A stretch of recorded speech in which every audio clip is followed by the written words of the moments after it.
Salam sejahtera umat sedharma semuanya. Terima kasih atas rahmat Tuhan Yang Maha Esa, welas kasih dari Buddha Maitreya, kebesaran dari Dwi Maha Guru Agung Secun dan Semu, lindungan dari ketiga yang Arya Sesepuh Diniwana, bimbingan dan dukungan dari para sesepuh dan pandita. Pada kesempatan kali ini, Hoshe mendapat kesempatan mengikat jodoh yang baik bersama dengan umat sedharma semuanya. Pada hari yang berbahagia ini, Hoshe mendapat kesempatan mengikat jodoh yang baik dengan umat sedharma semuanya. Apa kabar semuanya? Semoga semuanya sehat selalu dan Tuhan memberkati kita semua. Kesempatan kali ini, Hoshe meminjam wejangan dari Bapak Guru Suci. Seperti yang diketahui para umat sedharma, Bapak Guru merupakan panutan contoh pembina yang baik yang perlu kita ikuti. Karena banyak sekali contoh-contoh yang telah kita pelajari dari beliau yang merupakan sebagai salah satu jejak langkah menuju dari para Buddha. Tentu ini sebuah kesempatan yang baik, oleh sebab itu Hoshe gunakan untuk berbagi dalam Dharma singkat pada hari ini. Kehidupan masa saat ini yang penuh dengan kesibukan, serta hidup kesibukan ini banyak sekali tekanan-tekanan dari berbagai macam faktor. Tentu para umat sedharma semuanya dalam menjalankan kehidupan masing-masing banyak sekali hal-hal yang kita lakukan. Dalam hal-hal yang kita lakukan ini tentu banyak sekali berbagai macam tekanan-tekanannya, ya. Sehingga kita memerlukan saat ya di mana kita perlu menenangkan sejenak pikiran dan jiwa kita. Tujuannya agar kita bisa memiliki sebuah kearifan. Kearifan muncul perlahan, maka satu persatu kerisauan akan bisa kita atasi dan berkurang secara perlahan-lahan. Saat itu hati kita bisa merasa sangat bebas, tenang dan damai. Oleh sebab itu kearifan ini memegang peranan penting di dalam kehidupan kita. Karena manusia dipenuhi dengan ketamakan dan keserakahan, sehingga semua itu yang mendatangkan berbagai macam kerisauan, atau bisa kita sebut sebagai tekanan kehidupan. Tentu umat sedharma semuanya bisa mengetahui kehidupan kita semakin lama kita lewati, berjalan seiring sejalannya waktu, akan kita rasakan sebuah tekanan-tekanan dari berbagai macam sumber dan aspek. Maka saat itulah diperlukan sebuah kearifan agar kita bisa mengatasi hal tersebut. Manusia pada era saat ini tentu dituntut untuk bisa memiliki pengetahuan dan wawasan yang sangat luas. Namun sayangnya hal tersebut tidak diseimbangi oleh kearifan. Bahkan sebaliknya, kearifan sangat sedikit dan sempit sekali. Pada era inilah kita menghadapi permasalahan seperti ini. Memang manusia-manusianya sangat hebat. Memang manusia-manusianya sangat pintar. Tapi kepintaran dan kehebatan itu tidak diseimbangi dengan kearifan, atau kita sebut sebagai akhlak. Makanya banyak sekali permasalahan-permasalahan yang timbul juga dalam kemajuan-kemajuan yang kita lihat pada peradaban manusia ini. Kehidupan ini ada yang menjadi seorang pejabat, seorang petinggi, orang yang hidup berkecukupan, dan lain-lain. Namun, mengapa mereka masih saja banyak kerisauan dan mereka tidak bahagia? Dikarenakan kurangnya kearifan sehingga tidak bisa mendatangkan cahaya kebahagiaan. Nah, makanya kita dari hal ini kita sudah bisa melihat peranan kearifan bagi diri manusia apakah penting atau tidak. Ternyata sangat penting sekali. Dalam kitab suci Ching Kang Ching atau Sutra Intan ada menuliskan, segala hal yang terlihat oleh kita bagaikan sebuah mimpi yang indah.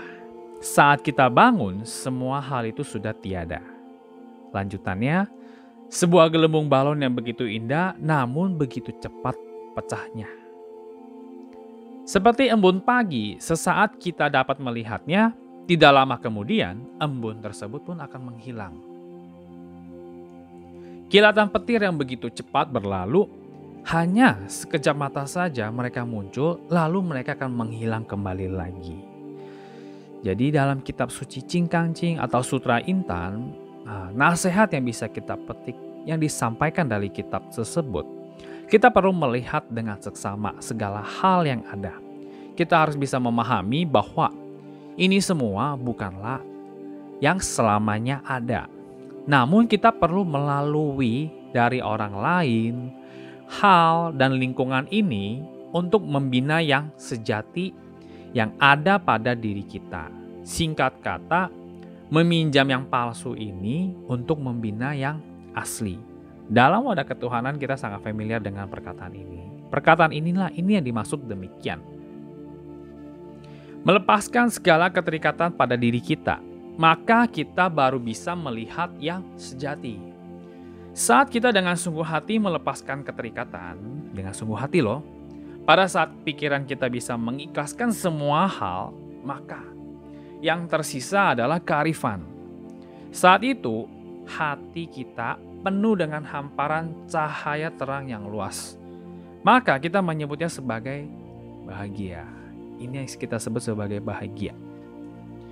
Orang yang kurang arif, hidup mereka bukan untuk diri mereka sendiri. Mereka hidup membandingkan dengan orang lain. Tujuan mereka apa? Tujuan agar mereka dipuja oleh orang lain, dinilai oleh orang lain, diikuti oleh orang lain, membuat orang kagum dan iri pada mereka, ingin diperhatikan oleh orang lain, bahkan hidup dengan kepalsuan. Maksudnya adalah hidup dengan kepalsuan, mereka hidup bukan berdasarkan dari jati diri mereka lagi. Mereka mengikuti semua agar mereka bisa diterima oleh masyarakat. Dan mereka berusaha bagaimana mereka bisa ada di tengah-tengah kerumunan masyarakat tersebut. Orang-orang sekarang hidup demikian. Bahkan kehidupan demikian juga melewati berbagai kesulitan.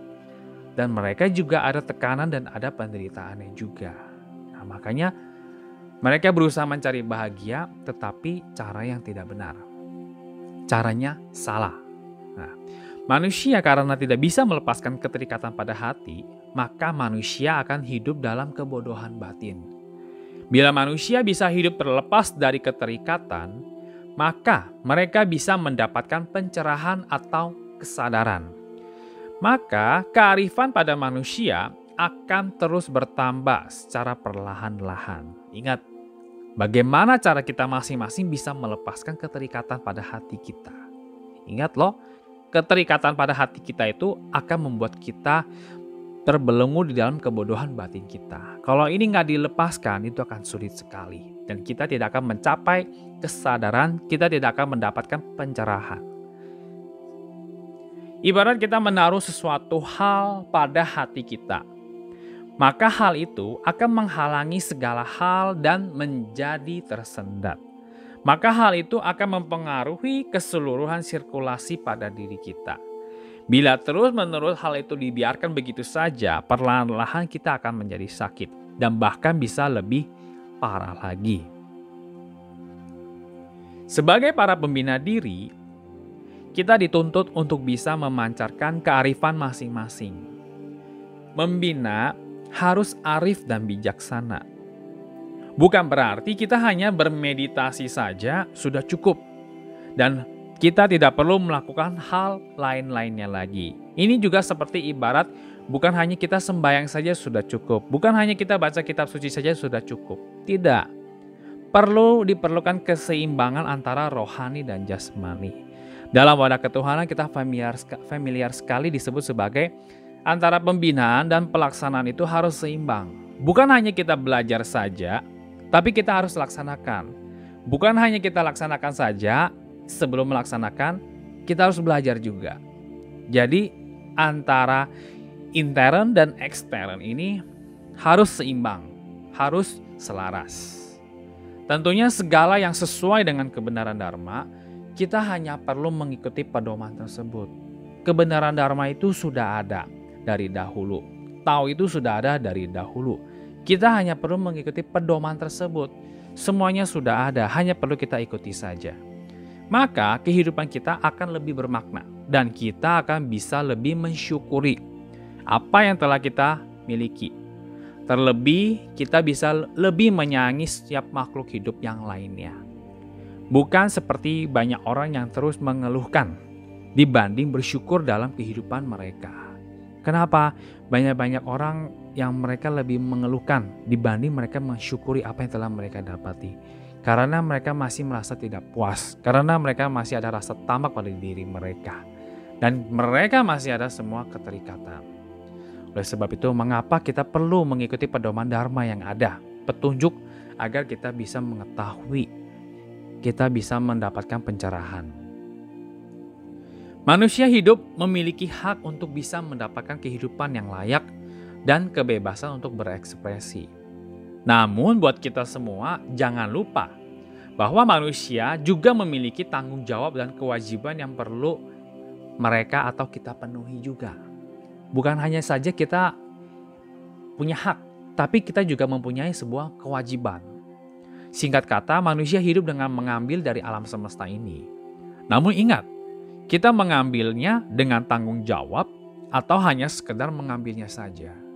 Ingat, kalau kita hanya sekedar mengambilnya saja tanpa ada rasa tanggung jawab, ingat, kita mengambil dari alam, suatu saat alam akan mengambil dari kita. Itu yang harus kita ketahui. Hukum sebab dan akibat itu berlaku buat siapapun juga, tanpa terkecuali. Nah, semoga Dharma singkat ini bisa bermanfaat untuk kita semua. Bila dalam penyampaian ada perkataan yang salah, mohon maaf dan pengampunan dari Tuhan Yang Maha Esa. Bimbingan dari para pandita, semoga Tuhan selalu memberkati kita semua. Terhindar dari mara bahaya dan bencana, semoga semua makhluk berbahagia dan terima kasih semuanya.